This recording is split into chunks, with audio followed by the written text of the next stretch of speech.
Räägime edasi nartsissistist, sotsiopaadist, psühhopaadist ja kas meil on võimalik ikka tõmmata sinna täpseid jooni, et üks on üks ja teine on teine, üks on vähem hullem, teine on hullem, aga tegelikult ei ole. Ja eelnevates videotes ma juba siin olen välja toonud väga palju erinevaid jooni, mis on nendele kõigile iseloomulikud. Ja üks joontest on veel see, et alati on nad ülemääraselt ärrituvad ja agressiivsed. Kusjuures naised suudavad seda agressiivsust vähem isegi kontrollida kui mehed. See on tüüpiline näiteks, et nad on niisugused draamakuningannad.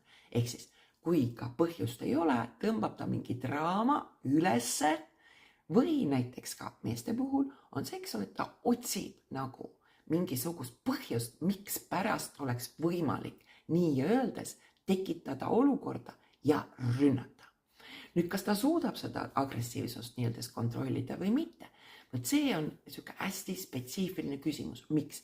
Kui ta suudab seda, on ta väga edukas.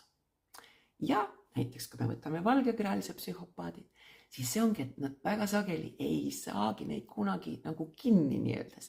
Sellepärast, et nad jäävadki karistuseta. Seepärast, et nad suudavad oma agressiivsust ja seda impulsiivsust väga hästi nagu kontrollida. Kui nad ei suuda, võt sellisel juhul tavaliselt nad jäävad vahele juba teismelise eas. Ehk siis teismelise eas miks? Seepärast, et teismelise eas, teismelise iga muuseas vanuses 11–24, toodab organism peale rohkem dopamiini. Ja võt see on ka see, miks pärast näiteks teismelised võtavad rohkem riske ja nad käituvad täiesti võimatult. Aga nad ei ole selle tõttu veel pahatahtlikud. Aga kuivõrd nüüd seesama nii nartsissist, sotsiopaat kui psühhopaat naudib sadismi, siis ongi see, et kui ta ei suuda oma käitumist kontrollida, siis ta ilmutab seda vägivaldsust tunduvalt intensiivsemalt. Ja ärge unustage, naised, kes on draamakuningannad, on kindlasti, kes kuuluvad nende 3 hulka. Nii et draama või mitte, aga kui on draamaga tegemist pidevalt, siis on asi kahtlane.